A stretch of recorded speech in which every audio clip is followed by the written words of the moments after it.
So you firewood guys, I'll show you how I save 80 or 90% of my time on firewood.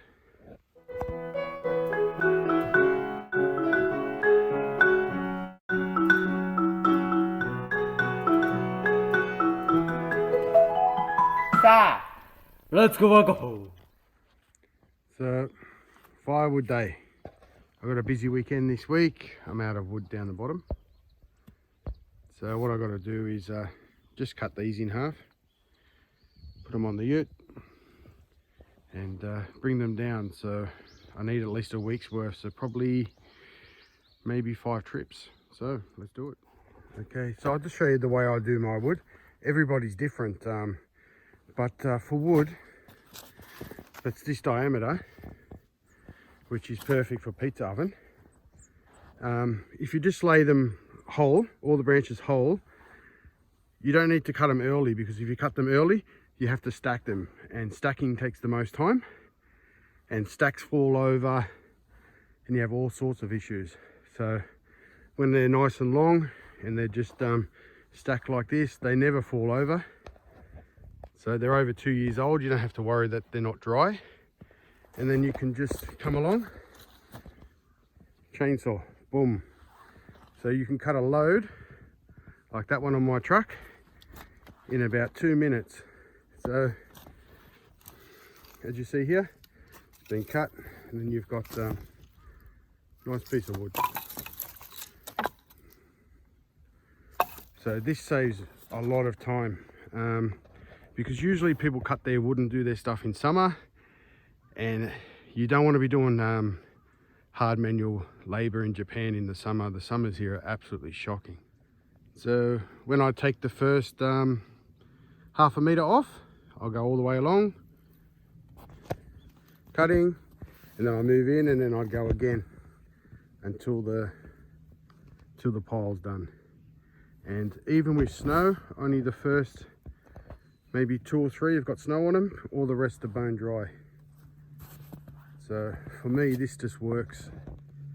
And even if it was snowing now and it had a meter of snow on top, you still have nice wood underneath. Cut them to length, straight onto your nice truck, and you're ready to go. So this is how I do it, and I've saved so much time doing it this way.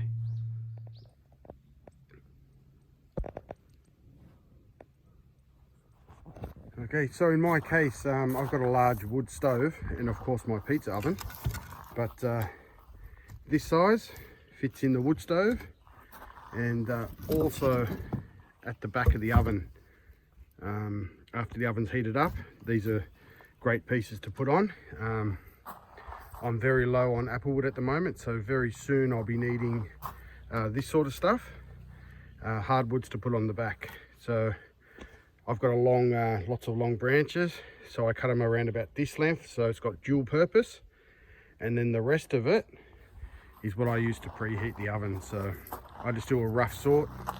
I put the dual use stuff here, and then I'll put the longer stuff over here. So when I'm heating the oven up in the morning, I'll grab from this side, and then later I grab from this side. So just a quick tip from me, with firewood, the vast majority of time spent with firewood is splitting it and stacking it. That accounts for 90% of the time with firewood. So if you can totally eliminate the splitting by getting wrist size pieces, they don't need to be split. And to eliminate the stacking, just do my method here. Just get them all like that. They never fall over, you never have to fix them. And make sure you have a lot, so you've got at least 2 years to dry them. 3 is the best. And then you can cut to size. So if, for example, someone came along now and said, oh, I really need some wood, I can just cut the wood to fit his stove, and it's absolutely no problem for me to do that. So a lot of people will get out their measuring tape and make sure it's exactly 14 inches, it's exactly the size of their stove, and stack everything up like it's Tetris, and it's just so laborious and time consuming. So that's nice if you just got a little cabin somewhere, but when you've got a place like this you need to heat, it's just so hungry for wood, you just don't have time. This saves a lot of time.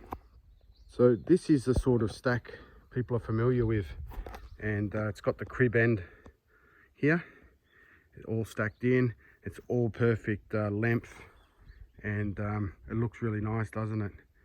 But the amount of time to split that all to size and stack it, it's just massive. But if you look at this size of wood here, that's maybe half a ton. I can do all that work in 5 minutes. No splitting, no stacking. When I need it, cut it straight onto the truck and done. So just per K truckload of wood, I've probably saved myself 2 hours per load. So I'm going to put 5 down there today. That's a day's work I've saved. So the trade-off is it doesn't look as nice, does it? But keeps you warm. Here's what I was trying to explain before. I've cut 14 inches roughly off the end, and what's left I end up with something around this size. And this size is perfect to put in my oven as a preheat. Take the coals out, and then the smaller ones at the back. So just with one cut of the chainsaw, not even 5 minutes work, I've got wood for both, and absolutely perfect. So this is how I save time. This is all free wood that's been given to me, but if you put too much time into it, and you don't have sort of a system that helps you, you're going to get really sick of firewood. And I hate firewood, so that's why I want to make it as easy as possible on myself. So there you go, third load. That chainsaw has only been running for about 3 minutes the whole time. And loaded up, here's the other load. So quick, so easy. And the thing with, this is called limbwood because it's branches. When you heat up an oven using limbwood like this, you get a super hot initial fire. And if it's hardwood, it's even better. So most of this stuff's hardwood as well. So you're putting in splits, which is ridiculous anyway. Takes a long time to initially get your oven hot. But these things really fire it up. And the reason for that is, if you have a look here, so you have different size limbwoods, you have a lot of air gaps. So with splits you have less air gaps, so you have less flow of air, so it takes a lot longer for your oven to heat up. But because everything's sort of stacked loosely when it's in the oven, there's lots of air and lots of surface area, and this is actually premium stuff for heating up your wood oven and also getting your stove going. But people like the look of this sort of stuff because it looks pretty, but actually as a function, this stuff's so much better. So a lot of firewood guys have OCD and they like everything perfectly straight and looking great. And they'll come outside with their coffee and they'll walk around their stack admiring it. And their friends will come over and admire each other's wood stacks and things like this. This is what used to happen in Tasmania. But so much time gets wasted. And I'd rather be doing something else. So I've brought down as much as I'm going to need for a week or two. So I've worked about 45 minutes, that's all.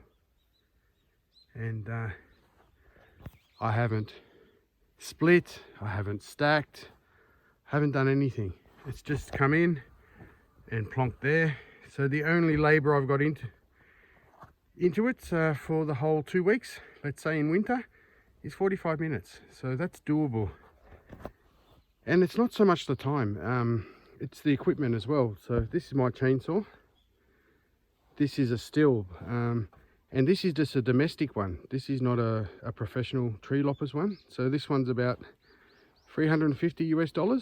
So it's a good domestic grade one, and I've had this for 4 years, and believe it or not, that's my second chain, because I just don't use it a lot, even though I use a lot of wood, and that's because of the system I've got.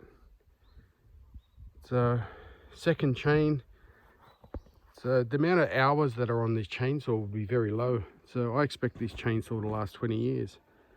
So it's good on your equipment, and it puts a bit more time back in your life, and most importantly, the work.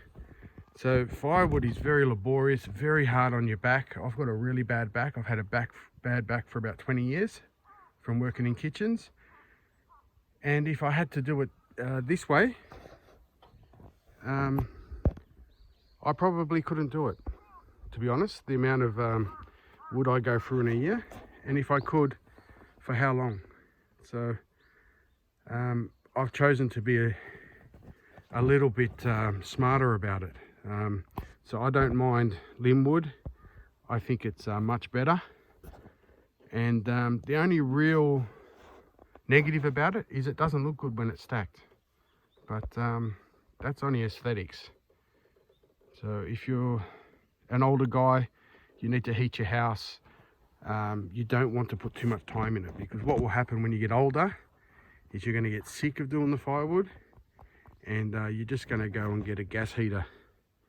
And when you have a gas heater, it's much more expensive. So at least with a wood heater, you can get free wood from people, or you can go out and get it yourself. At least you can sort of keep your cost down a little bit. But once you go away from the wood, you're at the mercy of the gas companies, and gas never goes down in price.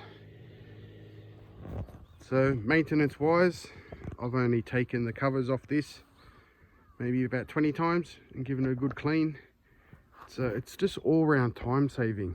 So if people are buying wood, say you have a wood vendor, nobody really wants to pay for this wood, even though it's better. Say you're in America somewhere, people won't pay, because they're paying hard-earned money. They want something that looks nice. So for people that are selling firewood, they'll sell sort of this stuff, and people will pay. So it's a different mindset. If people are paying for their wood, they want it to look nice, understandable. But if you're just doing it yourself, and you're getting it to sort of a customer selling quality, I think you're just wasting a lot of time. That's just my opinion, and it's time that you can put back into something else. So anyway, as always, hope you like the video.